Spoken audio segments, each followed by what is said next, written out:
Shalom, damai di hati. Selamat pagi Bapak Ibu, saudara-saudaraku yang dikasihi dan diberkati Tuhan Yesus Kristus.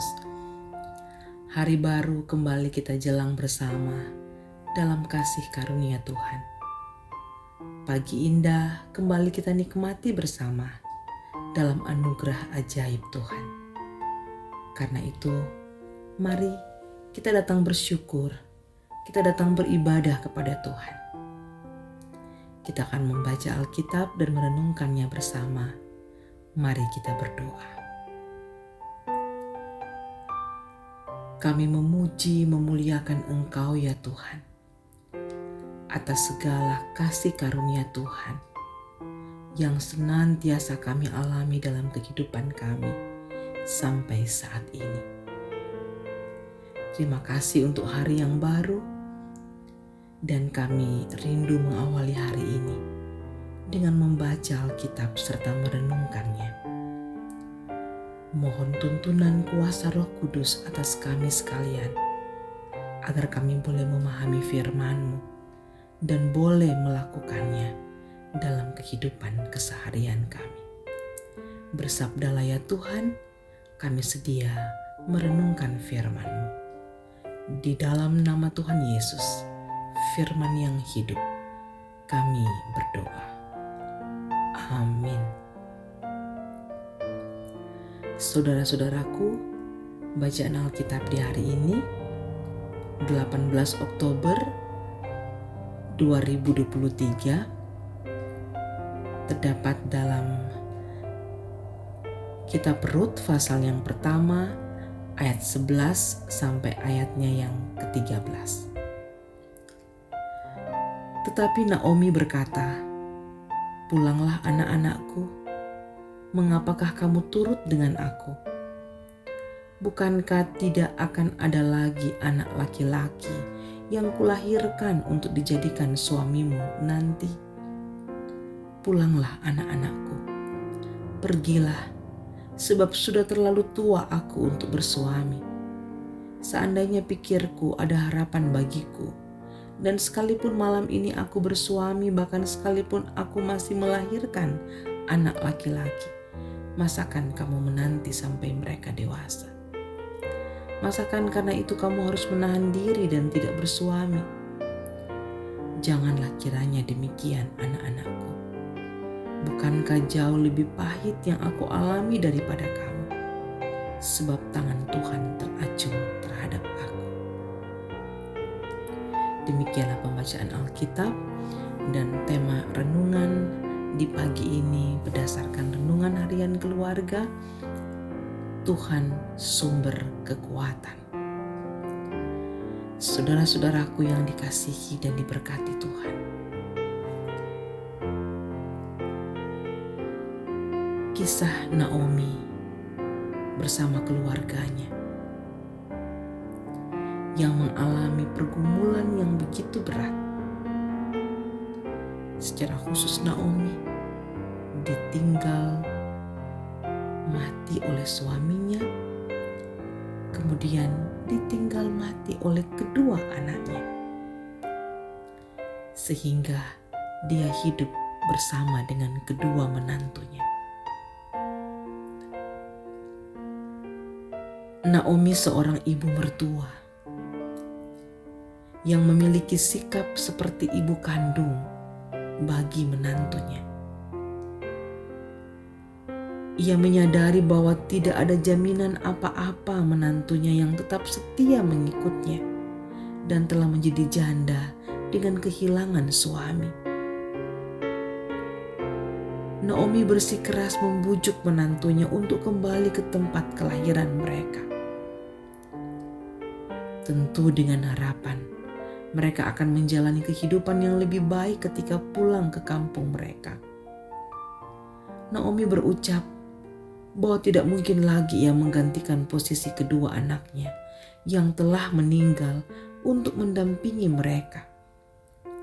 Dalam keadaan yang sedih dan hampir putus asa, Naomi masih memikirkan nasib menantunya.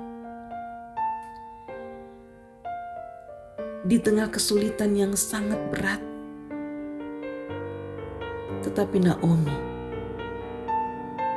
masih tetap memiliki hati yang mengasihi menantunya. Saudara-saudaraku yang dikasihi Tuhan, sikap tidak ingin menyusahkan orang lain ditunjukkan oleh Naomi karena kasihnya begitu besar bagi menantunya. Ia menyadari takdir hidup yang harus ia jalani walaupun pahit. Ia ingin bertanggung jawab tanpa memboyong menantunya untuk merasakan kesusahan dan kepahitan hidupnya. Kekuatan yang dimiliki Naomi tentu tidak hanya berasal dari pribadinya sendiri, tetapi itu karena pertolongan Tuhan.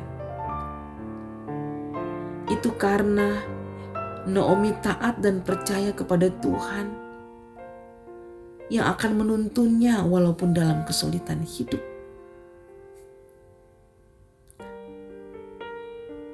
Saudara-saudaraku, seperti Naomi, kita pun tidak lepas dari tantangan dan pergumulan. Dan kita tidak tahu pasti kapan waktunya pergumulan itu datang dan akan berakhir. Apakah kita pun memiliki sikap seperti Naomi, meskipun tidak tahu apa yang akan terjadi di masa depan? Teruslah berjalan dalam keyakinan melanjutkan kehidupan, meskipun sedih dan gundah ketika dihimpit pergumulan. Dan sekalipun dalam tekanan pergumulan yang berat, bukan berarti tidak memiliki hati yang penuh kasih untuk orang lain. Naomi memberikan teladan bagi kita bahwa sekalipun pergumulannya begitu berat, sikapnya kepada menantunya tetap menunjukkan kasih. Masih tetap memikirkan bagaimana masa depan kedua menantunya.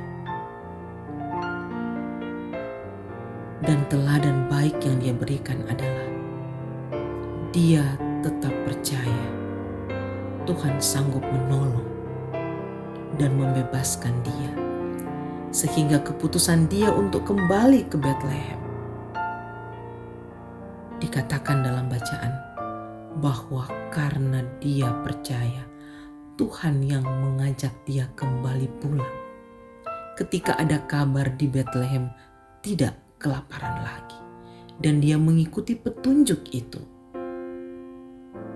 Saudara-saudaraku, menghadapi tantangan hidup, jangan menyerah, tetapi tetap percaya akan pertolongan Tuhan dan tetap jaga hati untuk memiliki kasih kepada sesama, sehingga hidup kita pun sekalipun sulit tetap membawa berkat untuk orang lain, bukan membuat orang lain menderita atau menjadi batu sandungan.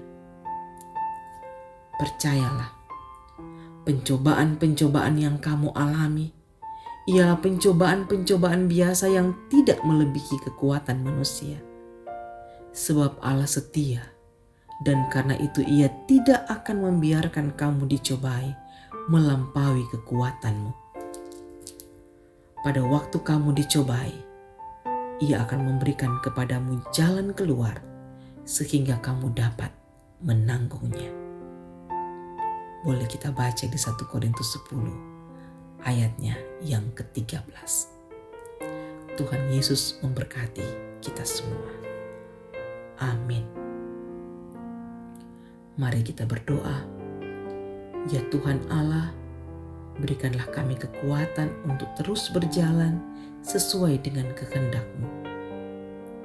Sekalipun dalam berbagai tekanan yang berat, mampukan kami untuk terus memiliki keyakinan bahwa Engkau tidak akan pernah meninggalkan kami menghadapi situasi apapun. Tolong kami untuk terus mengandalkan Engkau, sumber kekuatan kami. Dan kehidupan kami di hari ini, seluruh tugas pekerjaan aktivitas kami mohon Tuhan memberkati. Kami serahkan hidup kami di hari ini dalam tuntunan tangan kasih Tuhan. Di dalam nama Tuhan Yesus, kami berdoa. Amin. Demikian renungan di pagi ini. Selamat beraktivitas. Tuhan Yesus memberkati. Shalom, damai di hati.